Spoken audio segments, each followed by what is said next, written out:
विजय ग्रंथ अध्याय 17. श्री गणेशाय नमः. जय जयाजी महामंगला, जय जयाजी भक्तपाला, जय जयाजी तमाल नीला, पतित पावन नर हरे. हिरण्यकश्यपू महाक्रूर, सज्जनाचा शत्रू थोर, तयाचे तू फाडून उदर, मरण त्याचे साधिले. प्रल्हाद रक्षणासाठी तू जन्मलास स्तंभापोटी, रूप अनुपम जग जेठी धारण ते करुण. दांत दाडा भयंकर, आयाळ रुळे मानेवर, नेत्र जेवी खदिरांगार, ब्रह्मांड जाळू पाहाती. त्या भयंकर रूपाची भीती नसे भक्तासाची, पिले जेवी वाघिणीची अंगावर खेळती तिच्या. तुम्हा पाहून देवराया, लक्ष्मी न धजे पुढे यावया, ऐशा स्थितींत लागला पाया, भक्त तुझा नर हरे. तू भक्त वत्सल लक्ष्मीकांत, ऐसे सांगत आले संत, पूरविशी भक्त मनोरथ नाही न त्यासी म्हणसी कदा. त्या आपुल्या ब्रीदासी जाग आता ऋषिकेशी, दास गणू लागला पायांसी, अभय सुदे पांडुरंगा. गजाननाचे परमभक्त होते काही अकोल्यांत, तयाची या सदनाप्रत हमेशा यावे समर्थांनी. चापड गावचे बापू कृष्ण, खटाऊ शेटचे कुटुंब जाण, गोडूलालाचा नंदन, बच्चूलाल नाम ज्याचे.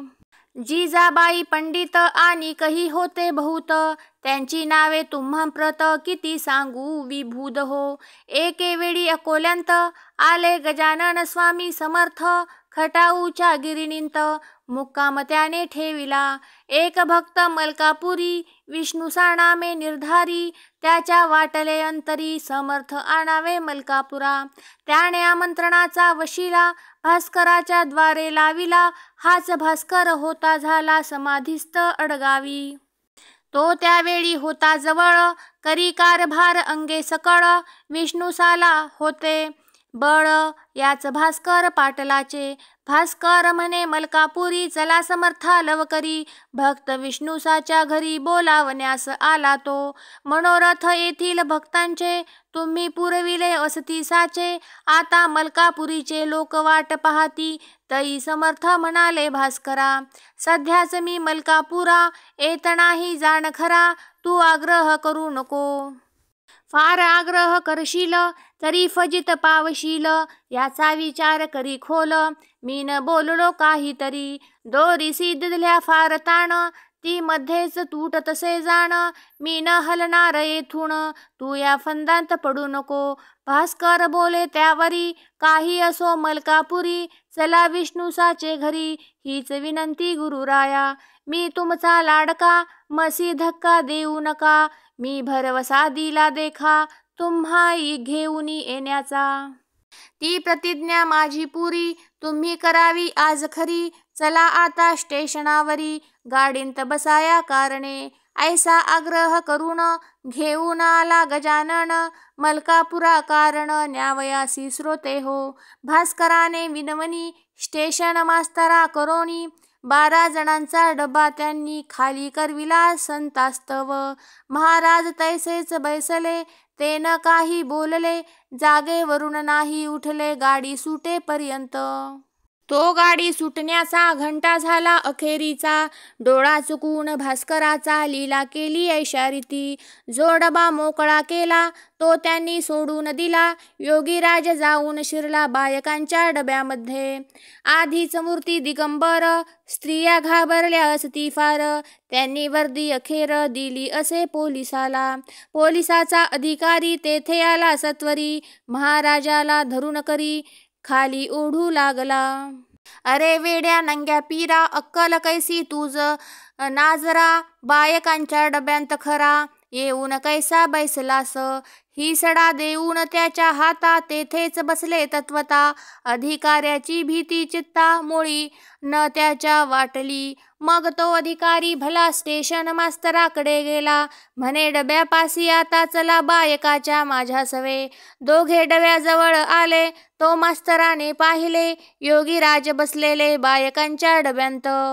मास्तर पोलिसांच्या अधिकाऱ्याला ऐशा रीती बोलला, तुम्ही जाऊ द्यावे याला याच डब्यांत बसून.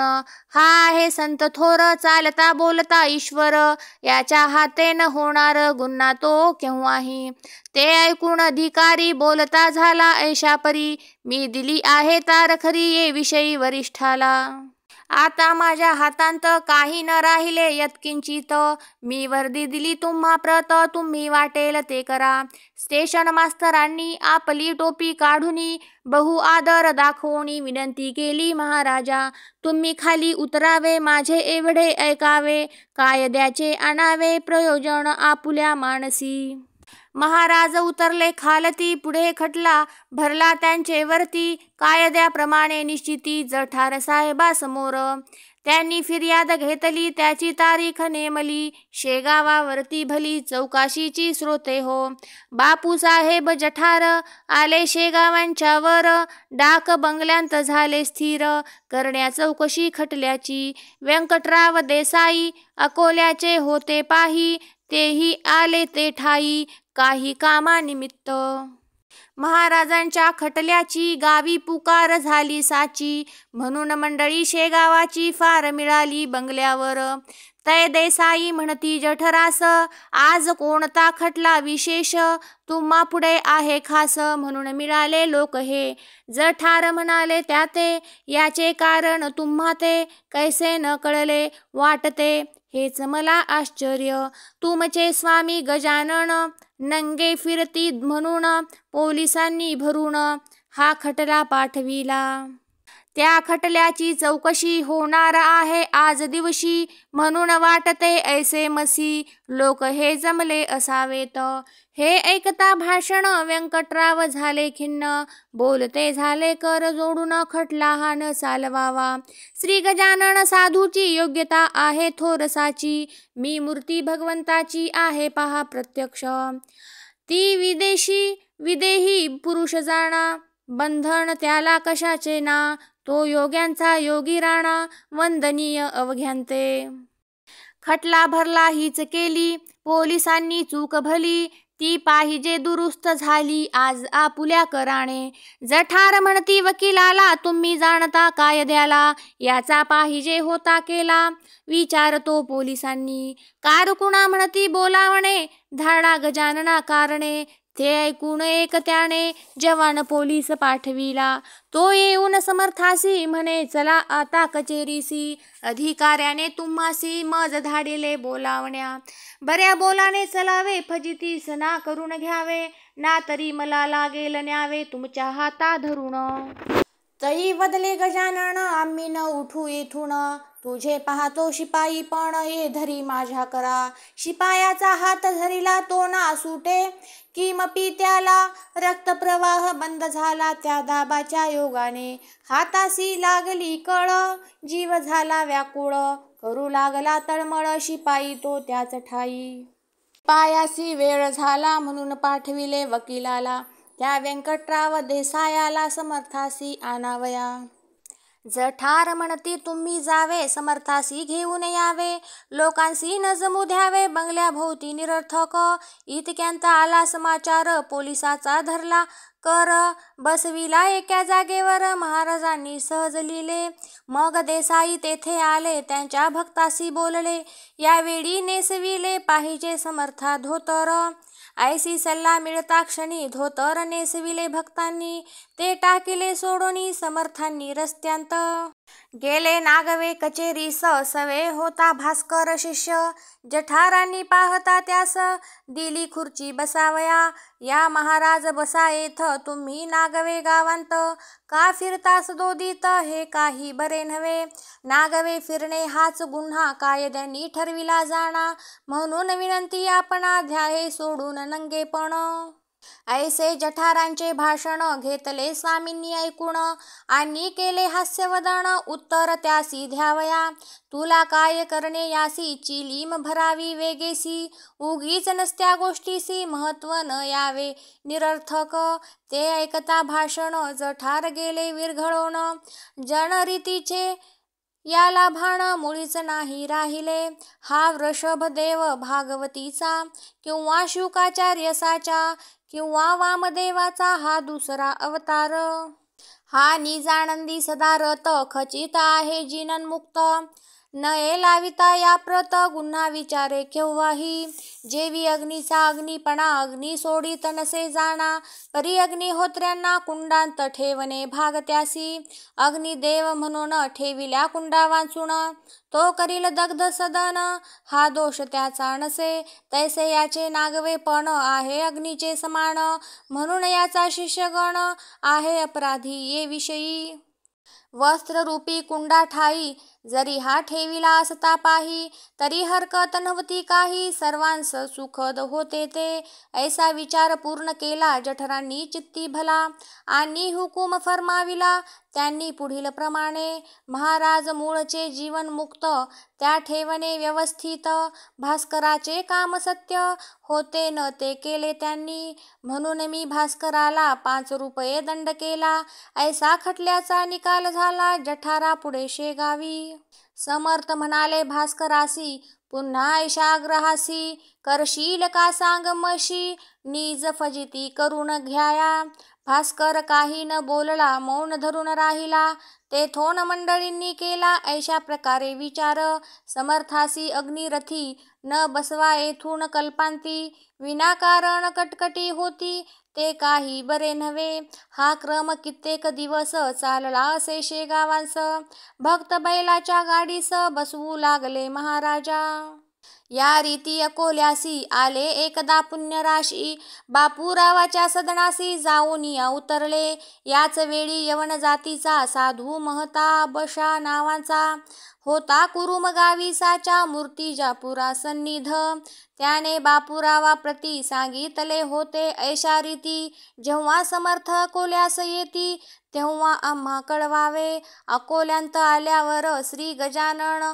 साधूवर बापूरावाने सत्वर मनुष्य धाडीला कुरुमासी तो ऐशा रीती घडून आले महात बशा येण्या निघाले अकोल्यास या भले समर्थासी भेटावया अकोल्याचा मनुष्य मध्ये भेटला रस्त्यास जो आला होता न्यावयास महता बशा कारणे तो मनुष्य भेटता क्षणी की पुसू लागले मधुर वचनी त्या मनुष्या लागुनी महता बशा श्रोते हो तू न जावे कुरुमाला बैस आमच्या गाडीला आपण जाऊ स्टेशनाला मीच आहे महता बशा पाहा संत आल्याचे वर्तमान कळले संता लागून कोणी न सांगता जाण त्रिकालज्ञ ते खरोखरी महता बशाच्या संगाते 2-4 यवन होते अवघे येऊन सदनाते उतरले बापूरावाच्या दुसरे दिवशी प्रातःकाळा महता बशा होता जेथे बसला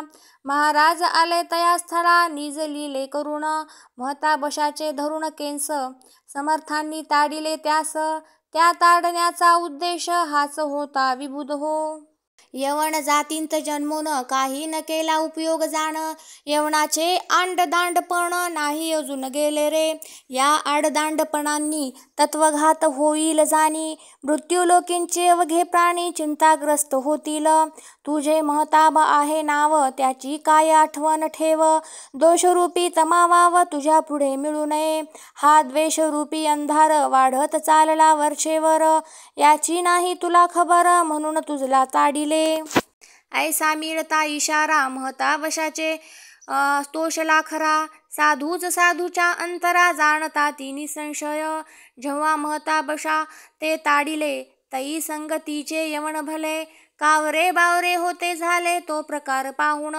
महता बशा बोलला त्यासी तुम्ही न राहावे आम्हापासी जावे निघून कुरुमासी हेच आहे उत्तम शेख कडू शिवाय जाण गेले चौघे निघून तो द्यावयासी आमंत्रण बच्चूलाल पातला म्हणे उद्या दया घणा यावे तुम्ही भोजना या दासाची या सदना हीच आहे विनंती दुसरे दिवशी तांग्यांत बसवूनी समर्थाप्रत मोठ्या थाटाने मिरवित निज सदना आणिले परी समर्थ तांग्या खाली उतरले नाहीत मुळी तेने मंडळी चिंतावली म्हणे का ना उतरती हे तसाच तांगा नेला परत बापूरावाच्या सदनाप्रत मंडळी पडली घोटाळ्यांत समर्थे ऐसे का केले काल आमंत्रण घेतले आज तांग्या खाली न उतरले याचे कारण शोधिते झाले आपापल्या बुद्धीने त्यांत होता एक धूर्त तो बोलता अवघ्यांप्रत, मला समजले इंगित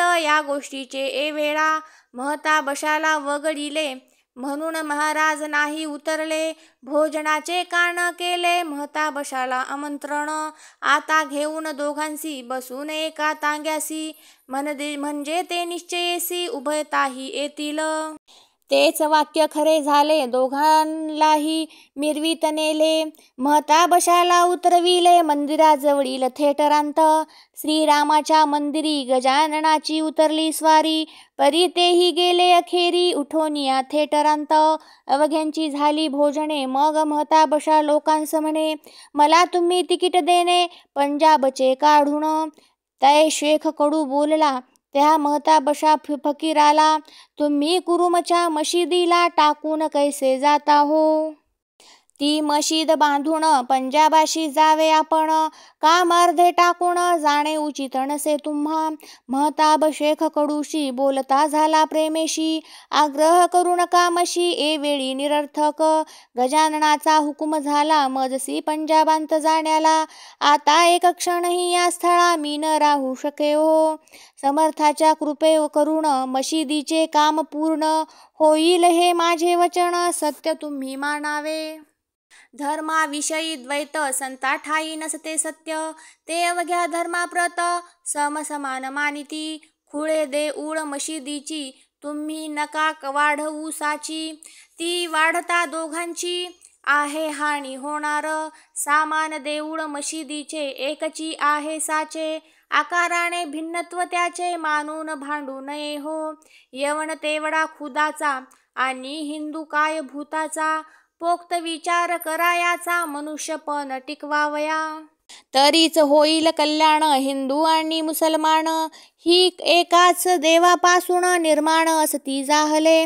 धर्म बापा ज्याचा त्यांनी प्रिय मानावा प्राणाहुनी, परी विधर्म्याच्या ठिकाणी अलोट प्रेम धरावे. हे न झाले जोवरी सौख्य लांब तोवरी, जा मशीद होईल पुरी गजाननाच्या कृपेने. महता बशा निघून गेले पुन्हा न इकडे परत आले, या गोष्टीचे पाहिजे केले मनन हिंदू यवनांनी. पाहा महता बशाला जरी ताडिते झाले साक्षात्कारी, परी द्वेष नव्हता अंतरी प्रेम अलोट होते हो. शहा लागी घेतल्या विना भोजना न गेला योगीराया, हे मुद्दे मनी आणा ह्या गोष्टीचे श्रोते हो. असो या बापूरावाची कांता एक होती साची, तिला भाणा मतीची बाधा होती विबुध हो. मळवट यावा घटकेंत घटके माझी कंठीतात, घटके माझी वस्त्रांप्रत अग्नी तो लागावा. बिब्याच्या पाठीवर फुल्या याव्या अपरंपार, कधी दांडीवरील चिरच जळून या जावे अकस्मात. या भाणामतीच्या त्रासांनी ती बापूरावाची कामिनी, क्षीण गेली होऊनी अन्न पाणी न रुचे तिला. भाणामती काढण्याला बापूरावे जाणत्याला, आणले बाहून अकोल्याला परी न झाला उपयोग. खर्चही झाला अतोनात गुण न आला किंचित, अखेर त्याने जोडिले हात श्री गजानन स्वामीला. महाराज माझ्या कुटुंबाला भाणामतीचा त्रास झाला, केले नाना उपायाला आता मात्र कंटाळलो. तुझी पाऊले माझ्या घरा आज लागली गुरुवरा, तेथेच हा का आसरा भाणामतीस मिळावा. ज्या दरींत पंचानन बसला आहे येऊन, तेथेच का ओरडून दिमाख दाखवावा कोल्ह्यांनी. जेथे कस्तुरी दरवळली तेथेच का हो राहावी भली, गुरुराया ही ओंगडी घाण भाणामतीची. ऐसी विनंती ऐकून गजाननांनी अवलोकन केले निज कृपे करून बापूराव कांतेला. त्या योगे श्रोते तिची भाणामती निमाली साची, नाही किंमत माकडाची सिंहाची यापुढे हो.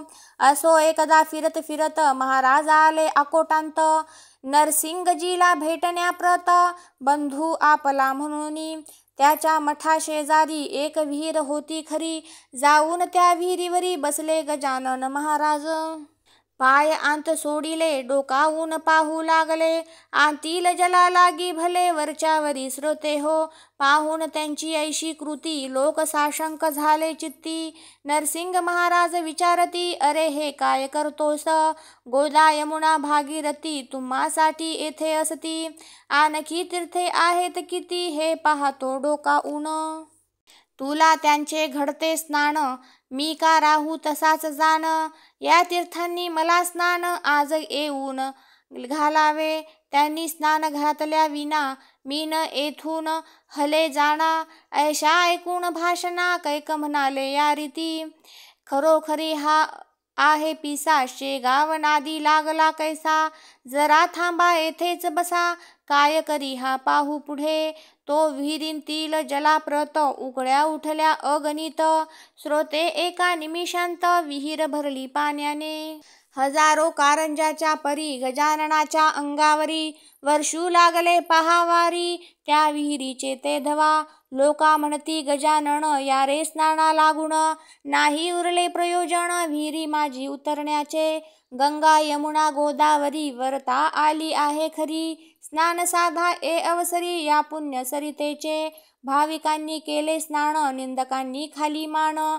घातली तो पाहून प्रकार त्या पाण्याचा. संत जे जे आणती मनी ते ते पूर्वी चक्रपाणी. त्यांच्या वाणी लागुनी असत्यता न दे परमात्मा.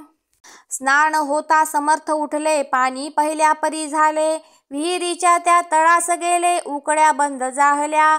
नरसिंगजीसी भेटून निघून गेले दयाघन. शेगावासी बैसून मनोवेगाच्या वारूवरी. स्वस्ती श्री दास गणू विरचित हा गजानन विजय नामे ग्रंथ.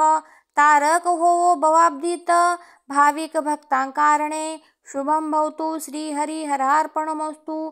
इति सप्तदशोऽध्याय समाप्त.